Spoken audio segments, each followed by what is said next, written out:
Olá, meus irmãos. Estamos dando sequência às nossas reflexões no livro dos Salmos. E é interessante como a gente pode observar que, embora sejam muito conhecidos, já falei isso em outra ocasião, mas cada vez que lemos a palavra de Deus, há algo novo dela a conhecermos, a aprendermos, a aplicarmos em nossa vida. Essa é uma das grandes diferenças entre a Bíblia e os demais livros. Como falei também em outra ocasião, todos os outros livros espalhados pelo mundo afora, que já foram publicados, que estão sendo publicados, e outros que ainda serão publicados, trazem informações relevantes, em sua maioria, importantes, com dados científicos, quando são pesquisas, quando são publicações científicas ou históricas, ou sobre determinados aspectos da vida humana. Só que a gente observa que, por ser finito, o conhecimento humano sempre será superado diante daquilo que já foi publicado. O que hoje está sendo divulgado era impensável há algumas dezenas de anos atrás. E o que hoje é posto como verdade na questão científica, histórica, lá na frente será modificado, alterado. É interessante como a gente observa isso, como a gente reconhece isso. Porém, a palavra de Deus jamais será modificada, jamais será aperfeiçoada, jamais deverá ser alterada. Pessoas poderão não acreditar, pessoas poderão não querer reconhecer e nem valorizar e nem aplicar a palavra na sua vida. Isso não fará diferença para com a palavra. A palavra permanece a mesma. Fará diferença é a pessoa que não optou em se alimentar. Vamos imaginar, hoje, por causa da Covid-19, que é uma doença provocada pelo novo coronavírus, a gente sabe que hoje existe uma questão com respeito aos diversos tipos de medicação para diferentes etapas da Covid. Há pessoas que dizem, eu não acredito na eficácia dessa medicação, e não toma. Outros dizem, não tendo opção, vou tomá-la, e realmente tem um resultado positivo. Então, a opinião das pessoas não altera a medicação em sua composição e em sua eficácia. Não altera. A diferença é quem vai tomar e quem deixará de tomar. Hoje, infelizmente, a gente sabe que o número é elevado de pessoas que já perderam a sua vida. Já passamos dos 52 mil casos de óbitos, fora mais de 1 milhão de infectados pela Covid-19. A diferença é que algumas pessoas estão já no início do diagnóstico ou no início da doença, já uma vez os sintomas, alguns partem sob a orientação médica, é importante que se diga, partem para a medicação. E aí tem o benefício, até mesmo a reversão, obviamente que esse é o objetivo do quadro e a cura completa. Pois bem, a palavra de Deus é exatamente assim. Ela é como um remédio para o pecado, para a dureza do coração, para a incredulidade, para a falta de esperança. Ela é o remédio de Deus para o coração do homem. Como algumas pessoas não querem ler a Bíblia, não querem buscar Deus, isso não altera. A opinião das pessoas não altera o valor, o poder e a autoridade que a palavra de Deus tem para todos nós. E vamos pensar no alimento. Tem duas pessoas famintas. Há uma mesa posta com muitos alimentos. E aí um deles diz assim, bobagem, isso é ilusão, isso é ficção. Não acredito que alguém seja tão bondoso o suficiente para preparar uma mesa para nós. Quer saber? Eu não vou cair nessa armadilha, nessa pegadinha, vou ficar no meu canto. Já o outro diz, se alguém pôs uma mesa tão cheia, é porque se importa conosco, é porque tem amor por nós, quer saber? Eu vou me alimentar. Percebeu a diferença? Aquele que disse não alterou nem os alimentos e nem suas propriedades para nutrir o faminto. E aquele que realmente acreditou, se alimentou, pôde ter a sua fome saciada. Entende? A palavra de Deus, portanto, é esse alimento para a sua alma, para a minha alma, para a nossa alma. Não é perda de tempo. Você parar um tempo para ler a palavra, para escutar a palavra, para nela meditar. E o Salmo número 70, que é um salmo pequeno, só tem 5 versículos, embora pequeno, ele traz aqui algumas verdades muito interessantes. O escritor do Salmo 70 é o rei Davi, ou melhor, foi o rei Davi. E alguns estudiosos da palavra de Deus dizem que o Salmo 70 é uma porção, é um fragmento do Salmo 40. Se você ler o Salmo 40, vai observar em toda a sua extensão que há uma parte que se repete, que é praticamente o Salmo 70. Dos versos 13 ao 17 do Salmo 40, você vê na íntegra o Salmo número 70. Mas há algumas diferenças, há algumas palavras diferentes, e aqui vamos estudar. Mas antes de meditar nesse texto, a pergunta é: por que parte do Salmo 40 se constituiu no Salmo 70? Alguns estudiosos dizem que na época da compilação das cópias dos Salmos, alguns fragmentos do Salmo 40 foram encontrados, e então dizem esses pesquisadores, estudiosos dos textos bíblicos, que então esse fragmento foi colocado à parte, sendo considerado um salmo diferente. Daí essa explicação. Mas, e também uma outra explicação, já não pelo fato de ser um fragmento, mas porque não é igual. Aí vem a explicação. Porque na hora de copiar, alguns copistas, então, fizeram ou encontraram essas alterações que são observadas quando comparamos o Salmo 40, do 3 ao 17, com o Salmo 70, de 1 a 5. Diz assim, então, o Salmo 70, no verso 1. Livra-me, ó Deus, apressa-te em ajudar-me. Esse texto, como é algo muito peculiar nos escritos de Davi com respeito aos Salmos, ele sempre começa, ou começava os Salmos com uma súplica, na maioria dos casos, e aqui não é diferente. E o que ele pede? Livra-me, Senhor, apressa-te em ajudar-me. Ou seja, Davi estava necessitando de uma intervenção, de uma ação de Deus realmente em sua vida. Não há aqui um detalhamento daquilo que era a razão da sua súplica, mas certamente havia uma urgência, havia uma emergência, havia uma pungente necessidade da ação de Deus na vida de Davi. E é interessante, vou repetir o que ele fala: livra-me, ó Deus. E isso aqui já é alguém que está em perigo. Apressa-te, Senhor, em ajudar-me, ou a ajudar-me.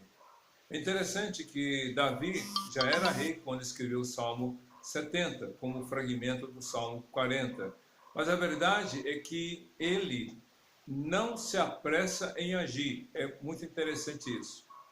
Geralmente a pessoa ansiosa, a pessoa afoita, como se fala no Nordeste, uma pessoa muito impulsiva, geralmente age e depois pensa, age e depois vem refletir.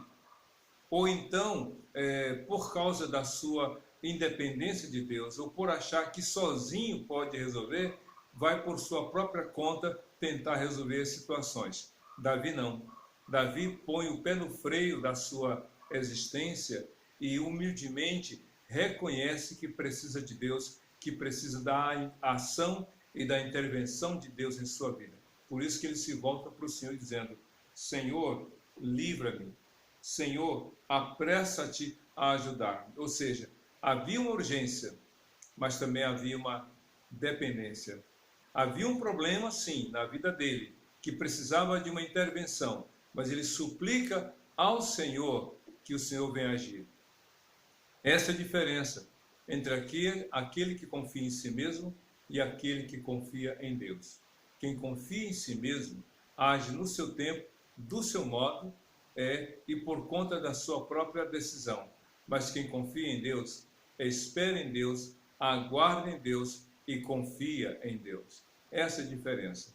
Se você está enfrentando situações tão emergenciais, tão urgentes, então é hora de você avaliar, de você parar e você suplicar o cuidado de Deus. E ele continua no verso 2 do Salmo 70. Sejam humilhados e frustrados os que procuram tirar-me a vida. Retrocedam desprezados os que desejam a minha ruína. Aqui há um detalhamento das razões para aquela súplica, embora não haja mais informações. Mas, como das outras vezes, Davi expressa essa percepção, essa certeza de que sua vida estava em risco, estava sendo posta em xeque a sua existência. Ele diz o seguinte: sejam, ou melhor, os que procuram tirar minha vida. É interessante a gente parar e pensar aqui um pouco. Davi sabia que a sua vida estava em risco. E por saber que a sua vida estava em xeque, ele então se volta para Deus. Por quê? Porque não eram circunstâncias, não era um leão que estava lá fora querendo devorar, como Salomão fala do preguiçoso, que se recusa a sair de casa inventando uma história. Tem um leão lá fora que quer me devorar. Então, quando a pessoa não quer, dá desculpas. Davi não. Ele sabia que havia realmente um risco da sua vida e ele sabia que eram inimigos seus que assim o desejavam. Mas o que Davi fala? Aqui a gente aprende algo também muito interessante. Davi dá valor à sua vida. Davi se importa com a sua vida. Davi reconhece o valor da sua vida, a ponto de clamar a Deus: Senhor, ajuda-me. Quem não dá valor à vida não se importa com os perigos. Quem não dá valor à sua vida não se importa com os riscos. Quem não dá valor à sua vida não avalia se aquela condição na qual vai entrar ou naquela situação na qual se encontra vai ter a vida posta em xeque. Quantas pessoas não estão dando valor à sua vida? Sabe por quê? Porque estão entrando em lugares perigosos, cientes do risco. E não é porque é questão de profissão, não é por questão de obrigação. Estão entrando voluntariamente, colocando a sua vida em risco em lugares para os quais não deveriam ir. Há pessoas que estão colocando a sua vida em risco por causa dos vícios, por causa de práticas que estão minando a sua alegria, a sua paz, a sua resistência, a sua saúde. E elas não estão se importando. Elas estão como Esaú, que disse para Jacó: o que me adianta esse direito de primogenitura se eu estou aqui morrendo de fome? Fica com esse direito e me dá esse prato de lentilhas. Esaú desprezou o presente de Deus para ele, que era ser o filho mais velho de Isaac e Rebeca, e o vendeu por um prato de lentilhas. Quantas pessoas estão demonstrando a falta de valor e a falta de amor próprio porque não estão se importando com as consequências dos próprios atos? Davi não. Davi disse: Deus, livra-me. Deus, sejam humilhados e frustrados os que procuram tirar minha vida. E nessa parte aqui, primeira do verso 2, ele coloca o seguinte: que aqueles que desejam o meu mal, que aqueles que desejam acabar com a minha vida, tenham os seus planos frustrados.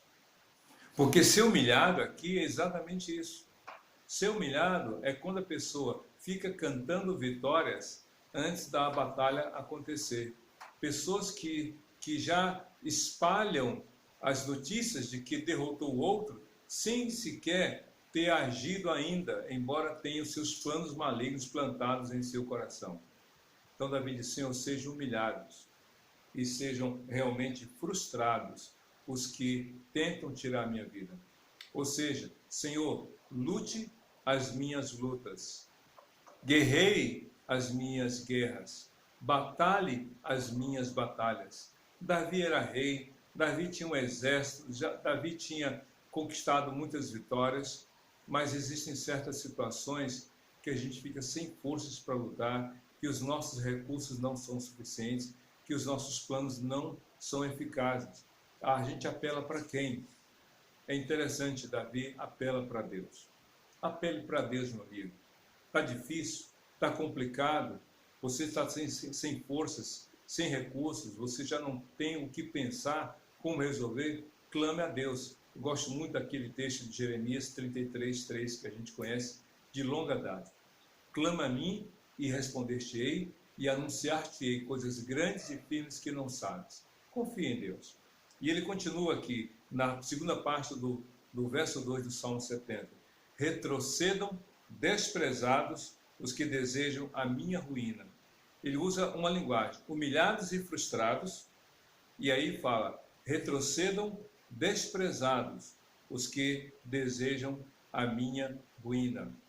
É interessante como Davi está usando uma linguagem aqui muito presente no Velho Testamento. Qual é a linguagem? O Senhor vai vingar. É isso. Não sou eu que farei uso das armas para me vingar dos que se opõem a mim ou dos que desejam destruir minha vida. Davi diz o seguinte, Deus vai resolver. Deus é que vai cuidar. Davi tinha esse coração realmente temente a Deus. Lembra? Eu já até falei quando Davi estava fugindo de Absalão e Simei, descendente de Saul, revoltado com Davi, porque na mente de Simei, Saul era o responsável pela derrota e pelo fim do reinado de Saul.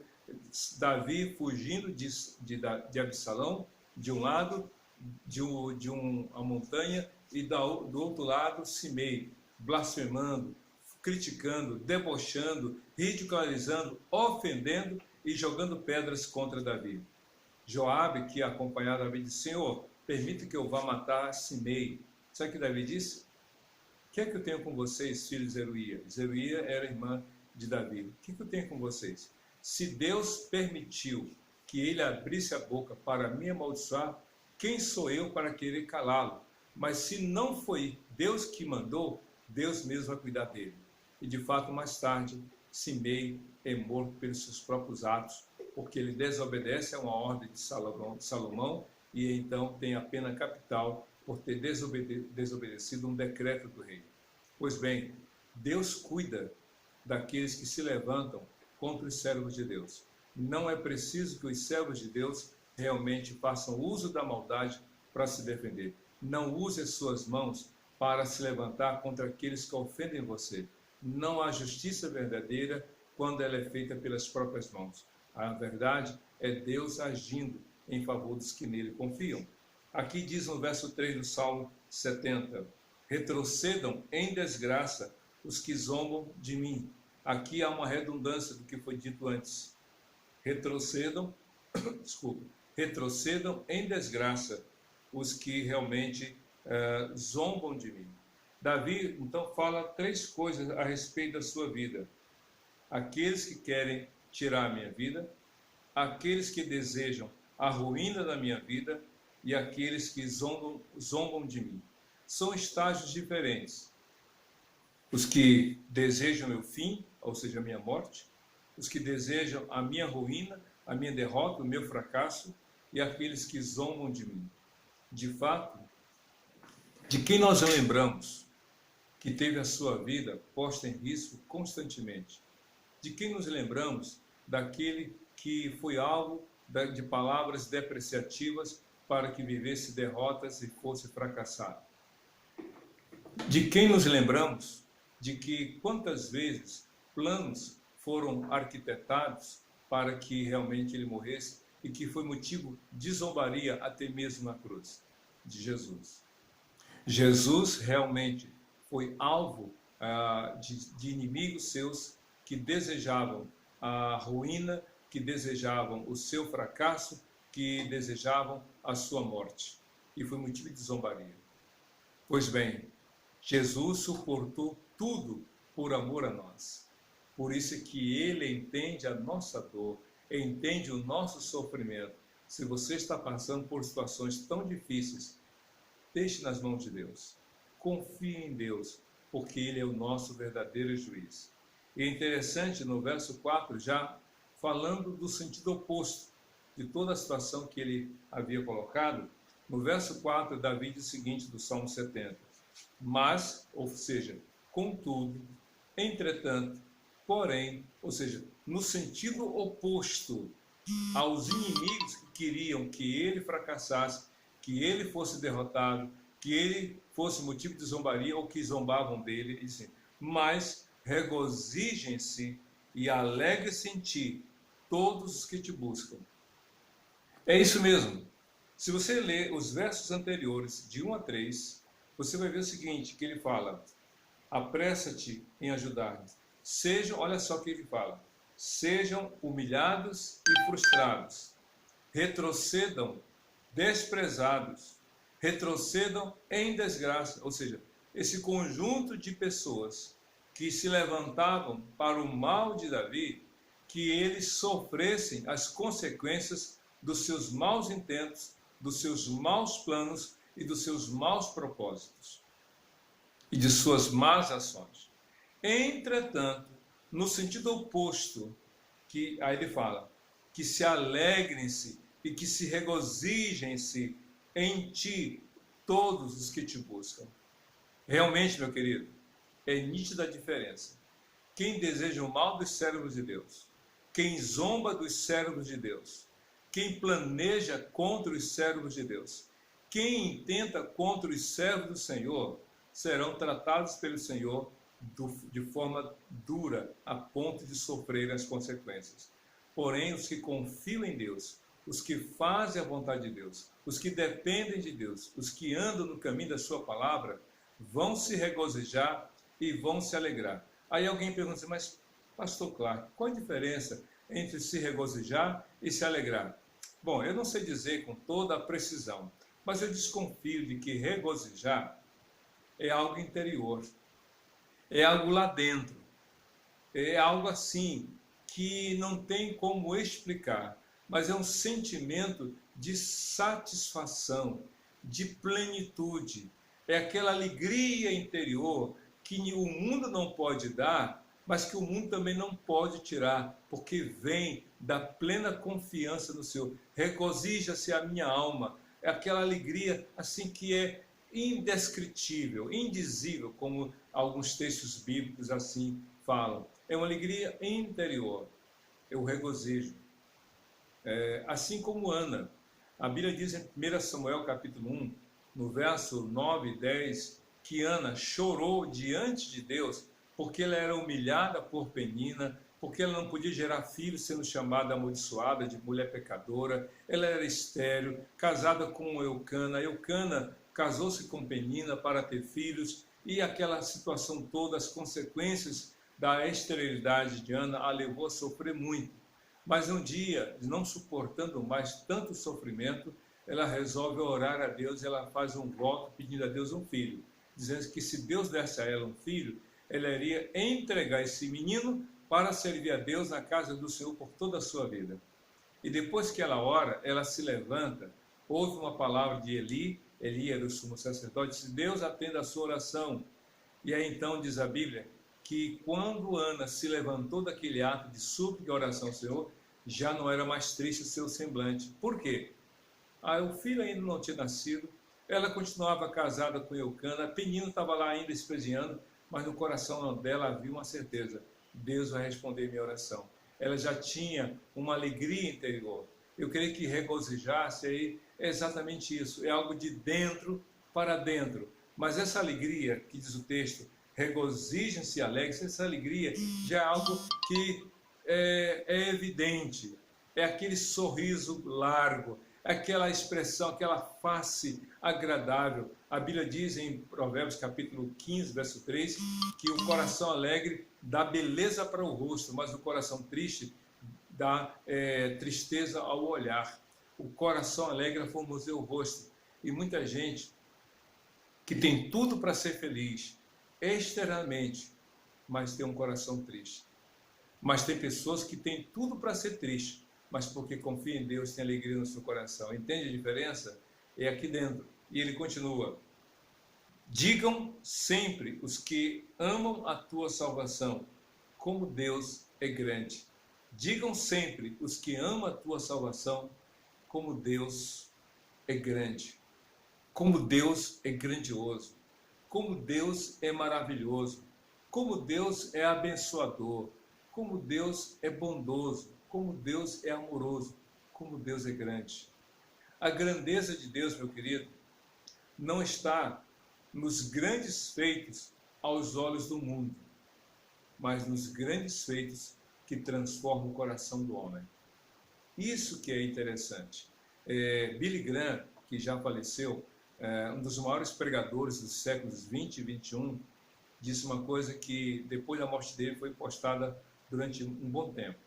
O maior grande feito da humanidade não foi o homem pisar na lua, mas foi o Filho de Deus, o próprio Deus, pôr os pés na terra. Deus enviou Jesus para morrer na cruz por você, por mim, por todos nós. Quando Cristo estava lá na cruz agonizando, muitos riram, debocharam e zombaram dele. Mas era o Filho de Deus dando a vida dele por nós. É por essa razão que o apóstolo Paulo, em Romanos 1, versos 16 e 17, diz o seguinte: pois não me envergonho do evangelho, que é o poder de Deus para a salvação de todo aquele que crê.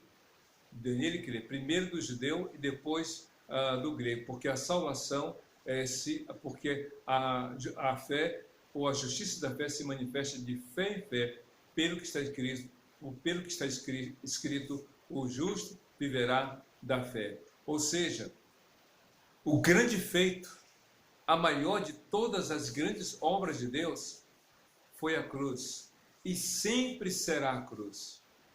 A maior obra que Deus fez na terra está na cruz de Cristo. Por isso que Paulo disse: longe de gloriar-me, a não ser na cruz de Cristo Jesus, por meio da qual o mundo está crucificado para mim e eu para o mundo. Gálatas 6,14. Que maravilha, que bênção. E então, para finalizar, no verso 5 do Salmo 70, Davi diz o seguinte: quanto a mim, sou pobre e necessitado. Falando de sua condição. Quanto a mim, sou pobre e necessitado. Como assim? Como é que um rei, que tinha um reino grandiosíssimo aos olhos do mundo da época, um rei vencedor, um rei que tinha ouro na sua mão, se você vê 1 Crônicas 29, a quantidade de ouro que ele doou para o templo, um homem rico, abastado, um homem vitorioso, ele diz assim: sou pobre e necessitado. A questão aqui não é uma falsa humildade, mas um reconhecimento da necessidade. Eu dependo de Deus. Por isso que ele fala: apressa-te, Senhor. Eu dependo do Senhor. Eu dependo de ti. Eu sei que todo tipo de pecado ofende a Deus. Mas todo pecado que ofende a Deus começa com o primeiro pecado. Sabe qual é? A incredulidade. Todas as outras ações do ser humano decorrem da incredulidade.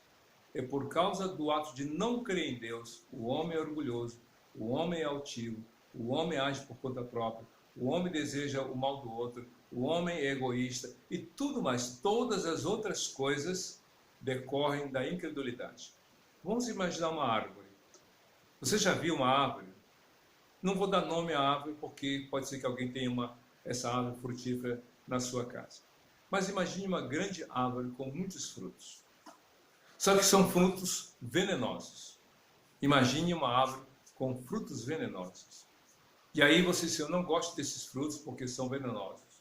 Todos eles são venenosos. Aí você arranca todos os frutos venenosos, na expectativa que na próxima estação daquela árvore, estação frutífera, nasçam frutos bons. E aí isso acontece? Na próxima estação, novos frutos, mais venenosos. E aí você: mas não é possível, eu arranquei todos os frutos venenosos, por que nasceram novos frutos venenosos? Não, eu vou tentar resolver isso. E aí você insistentemente arranca pela segunda vez todos os frutos venenosos, esperando que na próxima estação haja frutos bons. E para a sua surpresa, na terceira vez, na terceira estação, nascem frutos venenosos. E aí você percebe então que o problema não está nos frutos, o problema está na raiz. Entende isso? Jesus diz que o que sai da boca é o que contamina o homem, ou melhor, o que sai da boca contamina porque sai do coração, e é do coração que procede os maus pensamentos. Aí ele vai descrevendo uma série de pecados. Então, a incredulidade leva o homem a pecar contra Deus, mas é a humildade que leva o homem a se quebrantar diante de Deus. E é Jesus que arranca esse mal pela raiz e dá uma vida nova. Por isso que em Mateus capítulo 15, Cristo falou: toda árvore que meu Pai não plantou será arrancada, mas ele põe uma nova raiz para dar frutos novos para a glória dele. Por isso que ele fala no verso 5, na parte final do Salmo 70. Tu és o meu socorro e o meu libertador, Senhor, não te demores. Tu és o meu socorro e o meu libertador, não te demores. Senhor, atue na minha vida, faça a obra que tanto preciso, disse Davi em outras palavras. Que você clame a Deus, que você busque a Deus, crendo que Ele tem todo o poder e todo amor para agir na sua vida, hoje e para todo sempre, em nome de Jesus. Amém e amém. Que Deus te abençoe.